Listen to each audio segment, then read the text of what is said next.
So all of this first started when I was watching one of Thunderfoot's busted videos on SpinLaunch. I didn't want to cover everything he was wrong about because most of what he said was fine. He essentially said SpinLaunch was difficult but not impossible. Not entirely sure how he busted it if he thinks it's possible, but I understand that we all need a bit of clickbait every now and then. Also, for the record, I do agree with him that SpinLaunch will be difficult but not impossible. What I did cover in my tweet was the first point in his part 2 video regarding ullage. But it all worked so amazingly in the computer-generated graphics. Everything was so clean in the computer-generated graphics. You just spin it up like a giant trebuchet and hope it doesn't blow itself apart, and then you just lob something out and the motor kicks in and takes it all the way up into space. Except that's not how physics work. 100% that's not how physics work. You see, you know these are liquid-fed engines because you can see the fuel and the propellant tank. So, in order to actually pump the stuff out of there, you need a force pushing it to the bottom of the tanks. But wait, this yeeking machine is dumbfire. These projectiles are unpowered, which means they're always slowing down due to the atmospheric drag. So imagine we've got a projectile sat on the ground. The liquid sits in the fuel tank, looks very much like this. Then when we throw it into the air, of course, now it's slowing down due to the atmospheric drag, which means the fuel will be pushed against the front of the fuel tank. So you need a way of getting the fuel to the bottom of the fuel tank. And the way this is usually done is with things called ullage motors. So you fire out the ullage motors for a little bit to accelerate the rocket, and that settles the fuel. Then you can use the rocket to accelerate in a normal fashion. But apparently the $100 million startup company hasn't quite thought of basic rocket concepts like that. Sure, they have a little motor to derotate the missile, but they have no ullage motors on this thing. It just magically fires up somehow, which is something that happens a lot in computer-generated graphics. So what I pointed out in my Twitter thread was this. Just regarding your point about the lack of ullage motors in the latest SpinLaunch video, did you realize that both stages of the rocket part of the SpinLaunch system are pressure fed, meaning they don't need ullage? The propellant is pushed towards the engine via highly compressed gas, usually helium, COPV circled in red. These are the simplest form of rocket engine and require the least moving parts, which makes sense for the high sustained G-loads of the rocket. I don't know how you missed this considering there is no turbopump shown in the render. This is true, there is a notable lack of a turbopump shown in the render, and this image here from SpinLaunch confirms that both stages are indeed pressure fed. Now, I do want to point out now that this is not necessarily true. Some pressure fed systems do require ullage, most don't, but some do. I will get into that a bit later on. They don't? The Apollo missions beg to differ. They used ullage on their pressure-fed engines, lunar descent, etc., Apollo 13 course corrections, with the exception of the one they used to lift off from the moon. I would also like to point out that this was the only time in the following encounter in which Thunderfoot was nice. Anyway, while it is true that the comparatively large descent engine did use ullage, that doesn't mean that they had to use ullage. In fact, the pressure-fed AJ-10 on the Apollo Command and Service module performed burns on both Apollo 4 and Apollo 10 without using ullage. A helium hiccup does not necessarily mean the end of the world. It is also worth noting that every single reaction control system that I'm aware of, including Apollo's, is pressure fed and obviously doesn't require ullage since RCS thrusters are often used to provide ullage. Every reaction control system that I'm aware of uses bladder tanks. This is how they can fire the thrusters at any time without an ullage burn. While bladder tanks generally do not scale well, for the application SpinLaunch wants to use them for, and given the technological advancements and materials in the past 60 years, I see no reason why they couldn't use bladder tanks. Worst case scenario, they angle the anti-spin thrusters backwards a tad to provide a slight amount of forward thrust. This tweet actually brought up some pretty decent discussion about such systems with my Twitter followers. By the way, please follow me on Twitter and subscribe, only a small percentage of my viewers are. One of my followers replied, "Thunderfoot, stop making videos fully outside your area of expertise and acting like you're an expert in the field challenge." To which I replied, I partially agree. I don't want to gatekeep who gets to talk about rocketry, but at the same time he does have quite a large reach and has been known to spread misinformation, e.g. Falcon 9 reusability, etc. Thunderfoot was not happy about this. What misinformation? That the 90% reduction in cost Musk predicted for reusability is BS? And more like 10%. Nah, when you brought up the NASA report where the engineers said costs went up when they switched from the shuttle to SpaceX, and on the very next page that number is completely rebuked and called garbage. It's not lying, it's just misinformation. I'll grab the link in a moment. I was of course referring to the report he quoted in one of his SpaceX Busted videos a while back. He cited this as a source to say that the cost of cargo to the ISS actually went up when NASA switched from the shuttle to SpaceX. I actually pointed this out in my previous video on Thunderfoot. Now I cannot stand this video, so please cut me some slack. I'm not the first to notice this either. NASA guys have actually said that when they decommissioned the shuttle and contracted things out with SpaceX, their launch costs actually went up.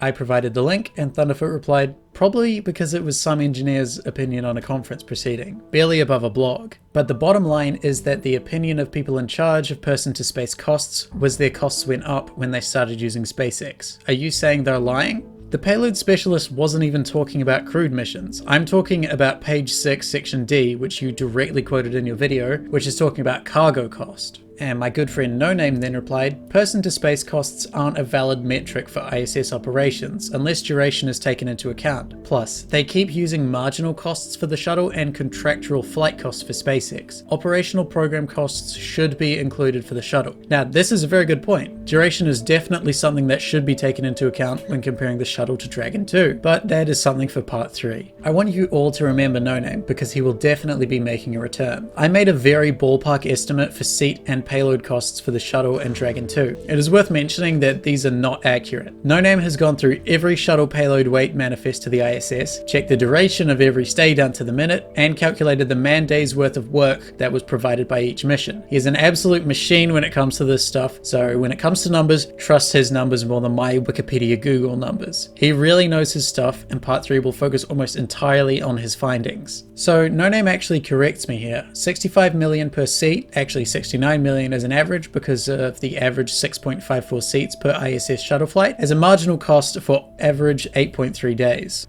Recurring cost is more like double that. Crew Dragon is 55 million for around 180 days. And he is absolutely spot on correct. This is where things take a noticeable downturn for poor Thunderfoot in the conversation. Musk fans are so dumb. Apparently now Crew Dragon can support people for 6 months. Just oxygen is 1 kg per day per person. For 5 people, that's 1 ton of oxygen. Add food and water, etc. and human life support for 6 months, way more than the Dragon capsule. No, Phil, he said that Crew Dragon can stay at the ISS for 6 months, not that it could free fly for 6 months. No Name attempts to clarify what he was saying. Just to clarify this, I'm not saying that the Dragon has the life support to stay up there for 6 months without the ISS. I'm saying that when docked to the ISS, it can continuously provide a return seat for the crew for 6 months, while Shuttle could only do so for 8.3 days. God, this is like arguing with children. Sure, the longest shuttle can dock with the space station was 8 days. And you believe that? Meanwhile, longest shuttle mission was 17 days. Do you ever think for yourself? Now, No Name did say in his previous tweet, well, the shuttle could only do so for 8.3 days, which may have confused Phil. However, in the tweet before that Thunderfoot replied to, as well as No Name's reply to this tweet by Thunderfoot, he very clearly states that the 8.3 number is the average duration of a space shuttle mission to the ISS. You'd think if Thunderfoot was acting in good faith, he'd actually make the effort to read the words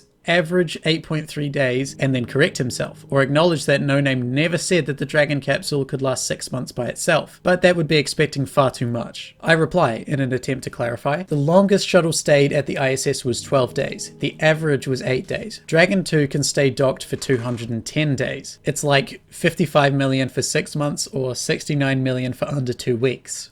Busted. Which again, is completely true. Dragon 2 is designed to stay at the ISS for a max of 210 days. The longest the shuttle stayed at the ISS was 12 days, and the average duration of a shuttle mission to the ISS was 8.3 days. These are publicly available figures. Thunderfoot replies, cool, so what is the longest the shuttle could have stayed at the ISS? Would it have blown up after 8 days? Why do you think this is your best argument to spend time on? Seriously, think next time. Dude, max lifespan was still nothing compared with Dragon 2. It's horrifically limited by its hydrogen fuel cells. I have looked into this. Like, sure, it could physically stay there. What's it gonna do if its batteries are dead and it has no means to generate more power after a few weeks? At this point, I would like to point out the ratios I am getting here. Okay, so now the shuttle could stay docked at the ISS forever, but the Dragon can only stay for 200 days. But the shuttle runs out of power after a week. But you think the Dragon capsule won't. You know, for a guy who calls himself Astro, you really don't have the first clue here. Now, obviously, he's missing my point here, and once again acting in bad faith and presuming I'm wrong. Also, you may notice the timestamp on these tweets. This is indeed happening quite late at night. It was 1:30 AM when I posted this tweet, and after almost 2 hours of Thunderf00t's condescending replies to me, my tone noticeably starts to shift to a little bit more sarcastic. Ah yes, we're all guys here, aren't we? Dragon capsule had solar panels, PhD. Come on now. Honestly, you think you have the authority to speak on this, but don't realize that Dragon 2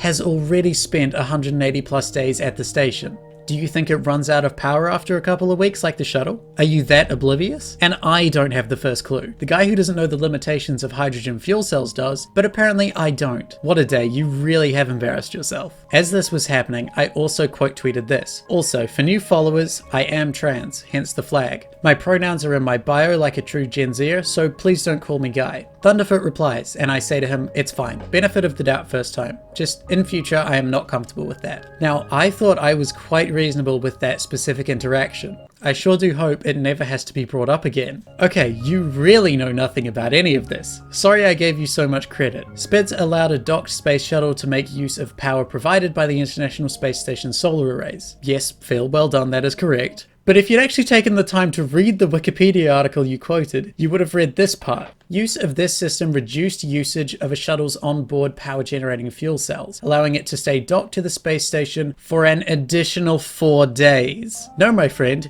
the SSPTS only added 3 to 4 days of duration to the shuttle. Come on, do better. You don't think I've researched this? Right, so Dragon can stay for 180 days because solar panels, while Shuttle couldn't because fuel cells. Your exact argument. Now I've shown you that that argument is stupid and you're like, do better. Nah, I'm happy with showing your argument was BS. No Name pops up again to reply, Dragon has stayed 180 days though. That's not a hypothetical statement, it's fact. It stayed around 197 days docked on Crew 2. The space shuttle didn't even manage 12. Again, that is completely true, all with very easy to find publicly available figures. I do want to mention that throughout this thread, my followers and even Thunderf00t's followers were just in complete awe that he was so wrong and so very willing to die on this bizarre hill. How is it stupid, dude? Dragon has stayed for 180 plus days on every single CRS-2 flight. Shuttle literally could not do that because of its inherent design flaws. Why are you doubling down? I'm quite literally in the right here, and you are making an absolute spanner of yourself, dude. Oh, this should be good. What's the inherent design flaw in the shuttle that means if it had power, ISS, and oxygen, ISS, and full hypergolic tanks, it couldn't stay docked at ISS forever and deorbit safely? To which I simply responded, because you cannot just pause a fuel cell. The hydrogen will boil off.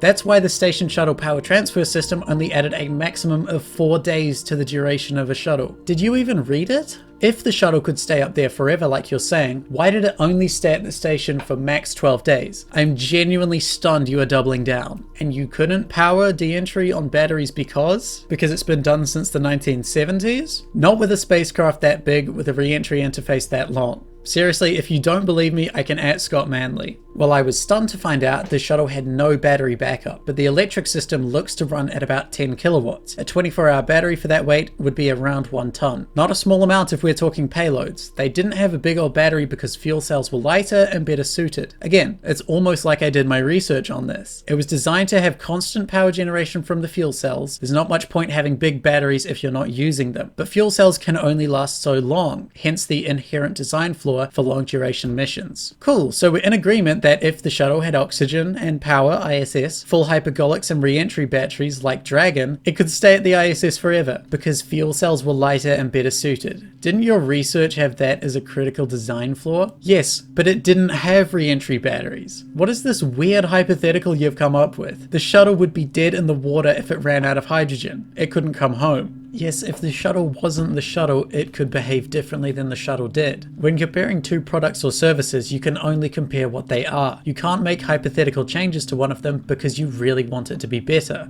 How was it? But you know what I mean? If my grandmother had wheels, she would have been a bike.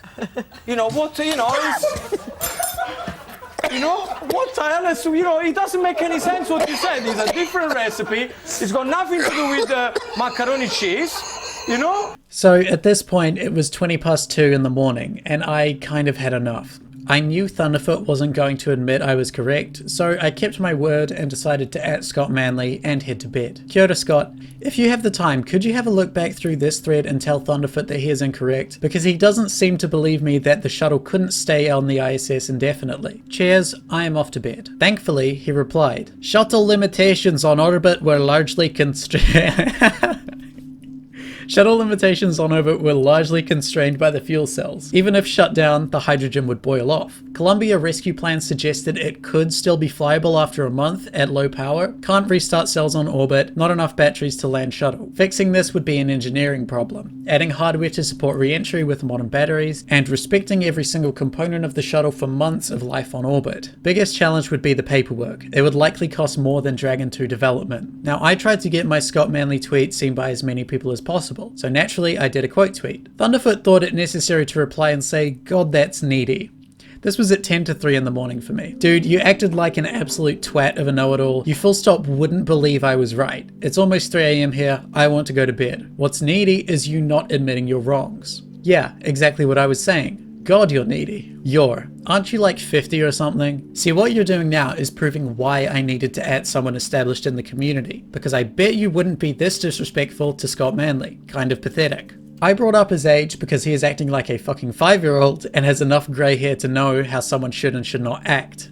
Keep that in mind. Ageism too. I would have expected better from a trans person. Now tell me more about how people should respect your pronouns. So at this point, things have kind of cooled down a bit, and one of my followers tweets this. AstroKiwi absolutely destroyed Thunderfoot. I thought he was a scientist. One of the most important things to say in that profession is "I don't know." The way he was so condescending to me at the start made it all the better. The way you finished it with ageism and good old-fashioned prejudice on national stereotypes was what worked best for me. You were condescending the entire way through. That's your brand. Admit you were wrong, let's leave it at that. I take it back, you are funny after all. Really, Phil? You weren't wrong? You didn't say that the shuttle could stay docked at the ISS forever and deorbit safely? Because if you did say that, that means you were wrong. Let's hear from Scott Manley again. Now, on the ISS today, crew have return spacecraft always available, usually the spacecraft that they launched in, which stays on orbit for the typical 6-month mission. There's a rule that means that there always has to be enough seats in spacecraft for anyone on the station. So in the rare cases where a spacecraft has to undock and move to another docking port, all the crew assigned to it have to actually board it for this small trip, just in case there's a problem that could cause the ship to be unable to return and dock to the station. But this kind of thing wasn't possible with the space shuttle. It could not remain on the space station for months at a time because it had limited consumables. The longest shuttle mission was STS-80, which spent 17 days and 16 hours in space, helped along by the extended duration orbiter pallet, which was in the payload bay and added a bunch of extra hydrogen and oxygen tanks for the fuel cells. The fuel cells were probably the primary problem. They provided power to the spacecraft by reacting hydrogen and oxygen. And while some shuttles had the ability to draw power from the space station, the shuttle still needed to run those fuel cells to keep them at the operating temperature. And even if there were a way to start those fuel cells on orbit from cold, the hydrogen would also evaporate over time. I don't doubt that it would be possible to build a long duration version of the space shuttle or develop it. After all, we have the X-37B, which is operated on orbit for more than a year at a time. But it would have been a huge technical undertaking to review all of the systems and to make design changes to make it possible. Even when they built Endeavour to replace Challenger, they constructed it using spare parts rather than building new ones because the supply chain for the space shuttle had already moved on to other things. Keep in mind this clip is from a video released after he replied to the thread, so the shuttle can stay at the ISS for longer than 16 days without additional upgrades. Oh geez, you said it yourself, it could stay there forever. This is an embarrassing tactic. The shuttle could theoretically sit at the ISS forever, but it'd be throwing away a whole orbiter to do that. It would never be a part of any sane mission profile. Dragon does not have this limitation at all. I reply, it's called moving the goalposts. Very standard for when you've lost an argument. Now before I show what his next response is, I want to mention that at the time of writing, it has 7 quote tweets, 22 replies, and a staggering 0 likes. Says the man moving the goalposts around.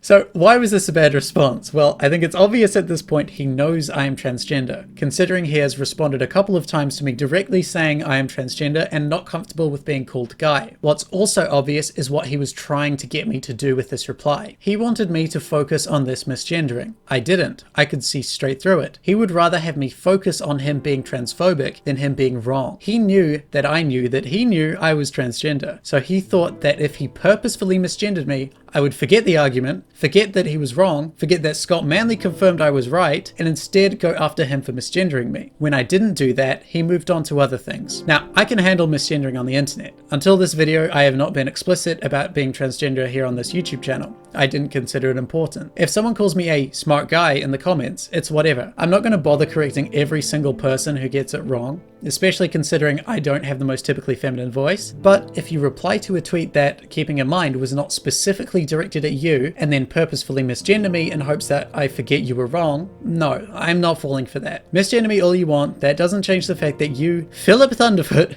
were wrong and you wouldn't admit it. You resorted to petty insults and name calling when presented with facts. You're allowed to be wrong. You're even allowed to not admit you were wrong. But you can't be condescending wrong and not admit you were wrong. That is where the real issue is.